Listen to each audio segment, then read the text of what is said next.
Hello, Montgomery County, and welcome to the OPL podcast with MCIU. My name is Brandon Langer, and I'm the Program Administrator for Instructional Technology within the Office of Professional Learning. And this is the third part of a six-part series we are doing with Cassie Brusch, one of our fantastic project consultants in the office, around SDIs in a virtual environment. So welcome back, Cassie. Hi, Brandon. Thanks for having me. And for anyone joining us for the first time, why don't you give a little bit of background as to your role here and the work you do? Yep. Hi. So I'm Cassie Brusch. So I am one of the project consultants here at OPL.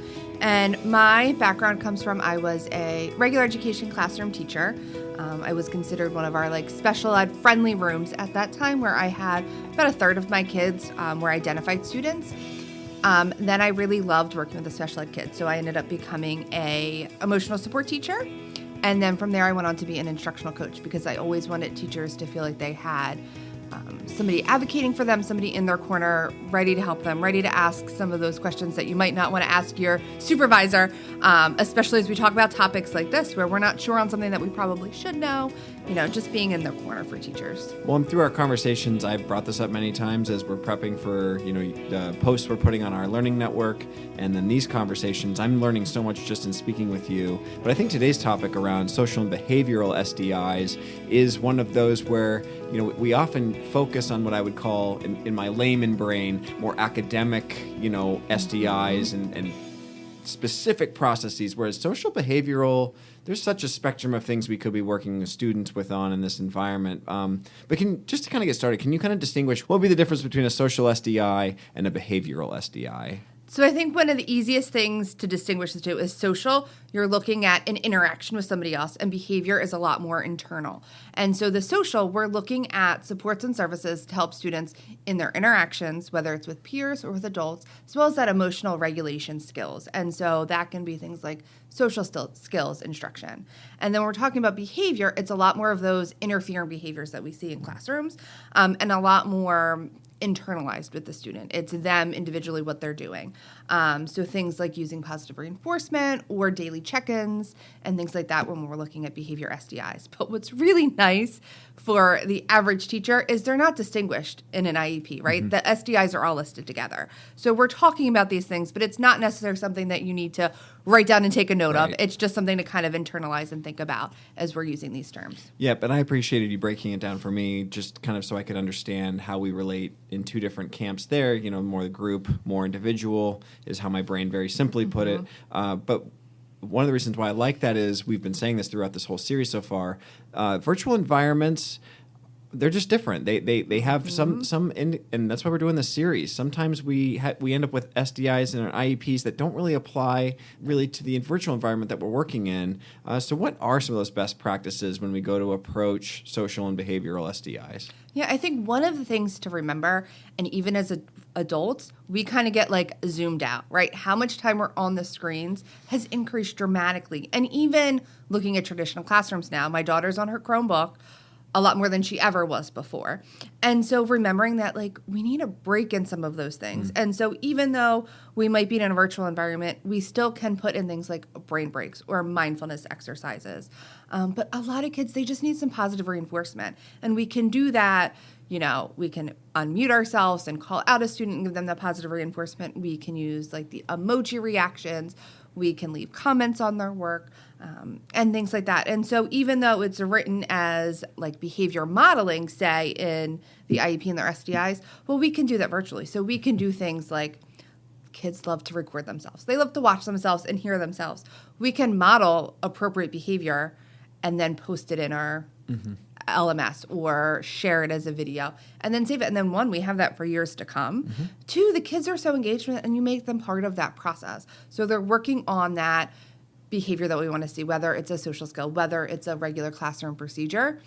We're bringing them in as part of it. And then we have that to continuously reuse and call back for.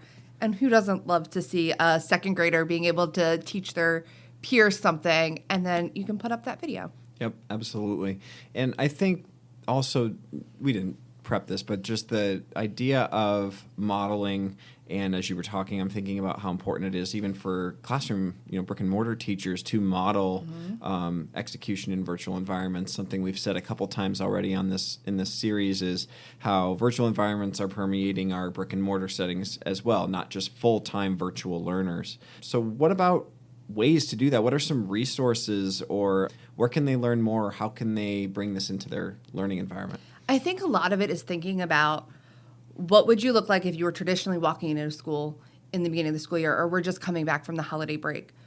We need to remind ourselves what those expectations are. Mm-hmm. Then you can record yourself talking through it. You can record kids doing it. You can look on YouTube. Let's be honest. If you look, make sure you watch the whole video. But there's so much out there, and so many teachers have generated so much content in the last 2 years. It's out there. And then other things that I learned a lot just from watching my daughter when she was on virtual school. We need to remember that kids need a break, and they need to regroup themselves, and they need to get their wiggles out. And so I'm sure as a parent, you probably heard the song Animal Action, right? And the kids then get to go walk around, whether it's in their home environment or in their school on the carpet, and do actions of animals. Mm-hmm. And that just resets kids. It gets the wiggles out. Or students who just need some attention recall and need to move around a little bit. A lot of our ADHD students, we need to give them time to do that and in a space to do it. And videos like Jack Harmon out there, it's linked in our post, things like Cosmic Kid Yoga. She's got these like 10, 15-minute yoga sessions, probably some even shorter, that do things like Minecraft or Frozen or things that relate to what our kids are interested in to just kind of help reset. Then they're also learning breathing techniques. Mm-hmm. So that emotional regulation comes into play for our students with behaviors. My child taught me like finger breathing or starfish breathing and things like that. All that's out there. Go Noodle just came out with mindfulness exercises along with their fun brain breaks. And if you're a teacher or if you're a parent of an elementary school student, you've probably heard some of these songs in the background, whether they were at home or they're coming home singing it. And we can keep using those in both types of environments now. Yep. And you just went through a list there. There's so many more resources out there to use. I think the important thing is the intention behind it and knowing what you're hoping to accomplish. I found myself when I was moving into any virtual environments too, reverting to some of that feeling you get as a new teacher, a first year teacher, second year teacher, where I got to fill all the time with all my knowledge. I have to mm-hmm. They have to constantly be engaging with all this. It's like, well, no, we eventually learn to let lessons breathe, to let learning breathe, and lay a foundation where people can be themselves and learn in an environment that's comfortable for them. That's why a lot of students may choose virtual learning if they're in that kind of full-time setting. And even thinking about us as adult learners, right? If you're a teacher sitting in professional development and you're in the library all day, you might just get up to go to the bathroom just to take a walk or go, grab water down the hall, and then you're chatting with your friend, maybe discussing what you just learned. But think about us as adult learners. We need those breaks in there too, and we need to remember that. Sometimes we don't have to fill all the space, and there's just so much out there. There's so much out there. But we did link some places to start.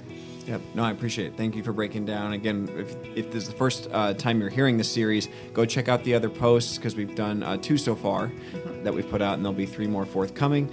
Speaking of which, our next one that we're going to look at is actually instructional SDIs in the virtual environment. And again, Cassie will provide some support, some resources in that respect. But once again, Cassie, thanks for sharing your knowledge with us, and Happy New Year.